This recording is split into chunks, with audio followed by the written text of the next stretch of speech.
ವಿಜ್ಞಾನದಲ್ಲಿ ಮರುಸಿಂಚನದಲ್ಲಿ ಏನು ಮಾಡ್ತಾ ಇದ್ದಾರೆ, ವಿದ್ಯಾರ್ಥಿ ಅಭ್ಯಾಸ ಪುಸ್ತಕಗಳಿದ್ದಾವೆ. ಅದರಲ್ಲಿ ಚಟುವಟಿಕೆ ಹಾಳೆ 1ಕ್ಕೆ ಸಂಬಂಧಪಟ್ಟಂತೆ ನಾನು ಏನು ಮಾಡ್ತಾ ಇದ್ದೀನಿ, ನಿಮಗೆ ಉತ್ತರಗಳನ್ನು ಕೊಡ್ತಾ ಇದ್ದೀನಿ.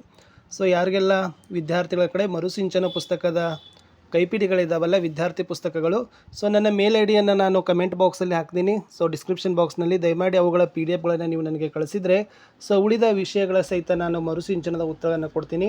ಸೊ ನನಗೆ ಈಗ ಕೇವಲ ಸಮಾಜ ವಿಜ್ಞಾನದಲ್ಲಿ ಮಾತ್ರ PDF ಲಭ್ಯವಾಗಿರೋದ್ರಿಂದ ಇದರ ಉತ್ತರಗಳನ್ನು ಕೊಡ್ತಾ ಇದ್ದೀನಿ. ಸೊ ದಯಮಾಡಿ ಮೇಲ್ ಐ ಡಿ ಹಾಕಿರ್ತೀನಿ, ಆ ಮೇಲ್ಗೆ ನಿಮ್ಮ ಕಡೆ ಇರ್ತಕ್ಕಂಥ PDF ಕಳಿಸಿದರೆ ನನಗೆ ಅನುಕೂಲ ಆಗ್ತದೆ ಅಂತ ಹೇಳ್ತಾ, SS ಕಲಿಕಾ ಹಾಳೆ ಅಂದರೆ ಚಟುವಟಿಕೆ ಹಾಳೆ 1ರಲ್ಲಿ ನಾನು ಏನು ಮಾಡ್ತಾ ಇದ್ದೀನಿ, ಉತ್ತರಗಳನ್ನು ನೋಡ್ತೀನಿ. ಇದಕ್ಕಾಗಿಯೇ ಒಂದು ಹೊಸದಾಗಿ ಪ್ಲೇಲಿಸ್ಟ್ ಲಿಂಕನ್ನು ಮಾಡ್ತೀನಿ.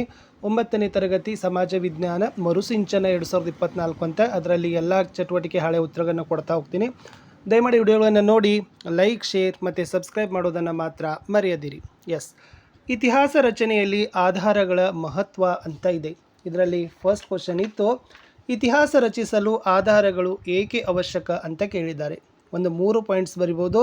ಆಯಾ ಕಾಲಮಾನದ ಬದುಕಿನ ವಿವಿಧ ಆಯಾಮಗಳ ಬಗೆಗೆ ವಿವರಣೆಯನ್ನು ನಮಗೆ ಆಧಾರಗಳು ನೀಡ್ತವೆ. ಇನ್ನು ಎರಡನೇದು, ಈ ಗತಿಸಿ ಹೋದ ಸಂಗತಿಗಳಿಗೆ ಸಂಬಂಧಿಸಿದ ಆಧಾರಗಳನ್ನು ಸಹಿತ ನಮಗೆ ಈ ಒಂದು ಆಧಾರಗಳು ಒದಗಿಸ್ತವೆ.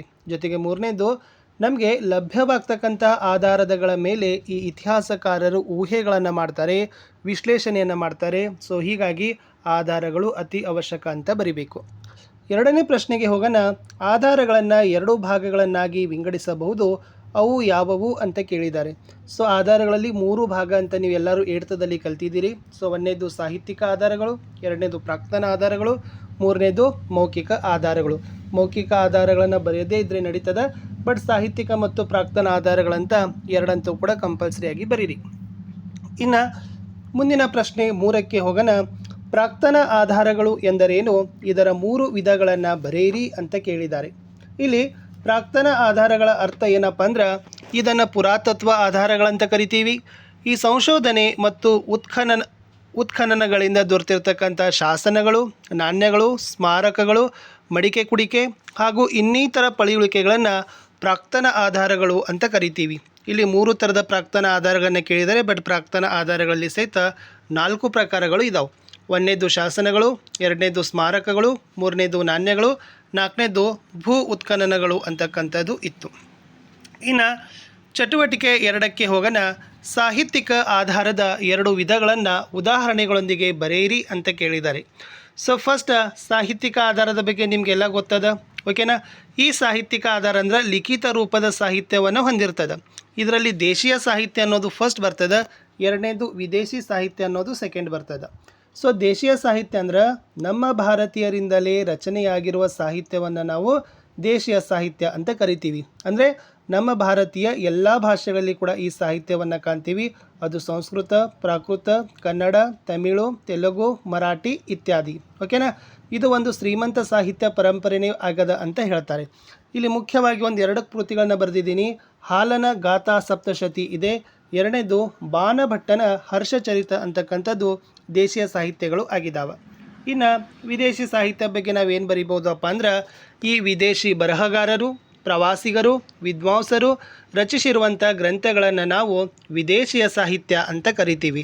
ಭಾಳ ಕೃತಿಗಳಿದ್ದಾವೆ. ಅಲ್ಲಿ ಮೆಗಸ್ತಾನಿಸನ ಇಂಡಿಕಾ ಅದ, ಹುಯನ್ಸ್ತಾಂಗ್ನ ಸಿಯುಕಿ ಅದ, ಪಾಹಿಯಾನನ ಘೋ ಖೋಕಿ ಅದ, ಸಿಲೋನ ಬರೆದಿರ್ತಕ್ಕಂಥ ದೀಪಾಂಶ ಮತ್ತು ಮಹಾವಂಶ, ಟಾಲೆಮಿ ಬರೆದಿದ್ದು ಜಿಯಾಗ್ರಫಿ, ಬರಾನಿ ಬರೆದಿದ್ದು ತಾರಿಕ್ ಎ ಫಿರೋಜ್ ಶಾಹಿ. ಇವೆಲ್ಲವುಗಳು ಕೂಡ ಏನಪ್ಪ ಅಂದರೆ ವಿದೇಶಿ ಸಾಹಿತ್ಯ ಅಂತ ನೀವು ಬರಿಬೋದು. ಪ್ರಶ್ನೆ 3ಕ್ಕೆ ಹೋಗೋಣ. ಚಟುವಟಿಕೆ 3ರಲ್ಲಿ ಹಲ್ಮಿಡಿ ಶಾಸನದ ಕುರಿತು ಬರೆಯಿರಿ ಅಂತ ಕೇಳಿದ್ದಾರೆ. ಸೊ ಹಲ್ಮಿಡಿ ಶಾಸನ ಒಂದು ಪ್ರಾಕ್ತನ ಆಧಾರಗಳಲ್ಲಂತ ಬರಿಬೇಕು.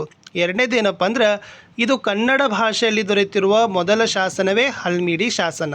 ಅಂದ್ರೆ ನಮ್ಮ ಕರ್ನಾಟಕ ಇತಿಹಾಸವನ್ನು ಆಳಿರ್ತಕ್ಕಂಥ ಕದಂಬ ಮನೆತನದ ರಾಜ ಕಾಕುತ್ಸವರ್ಮನ ಆಡಳಿತಾವಧಿಯಲ್ಲಿ ಹಲ್ಮಿಡಿ ಶಾಸನ ರಚನೆಯಾಗಿತ್ತು ಅಂತ ಬರೆದ್ರೆ ಸಾಕು.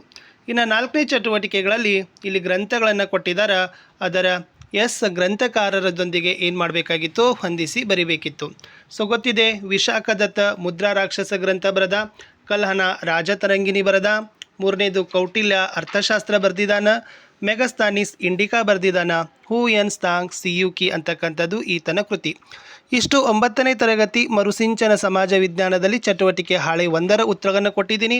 ನಾನು ಸಿಗ್ತೀನಿ ಇನ್ನೊಂದು ವಿಡಿಯೋದಲ್ಲಿ. ಸೊ ದಯಮಾಡಿ ವಿಡಿಯೋಗಳನ್ನು ಲೈಕ್, ಶೇರ್ ಹಾಗೂ ಸಬ್ಸ್ಕ್ರೈಬ್ ಮಾಡೋದನ್ನು ಮಾತ್ರ ಮರೆಯದಿರಿ ಅಂತ ಹೇಳ್ತಾ ಸಿಗ್ತೀನಿ ಹೊಸ ವಿಡಿಯೋದಲ್ಲಿ. ಅಂಟಿಲ್ ಟೇಕ್ ಕೇರ್, ಬಾಯ್.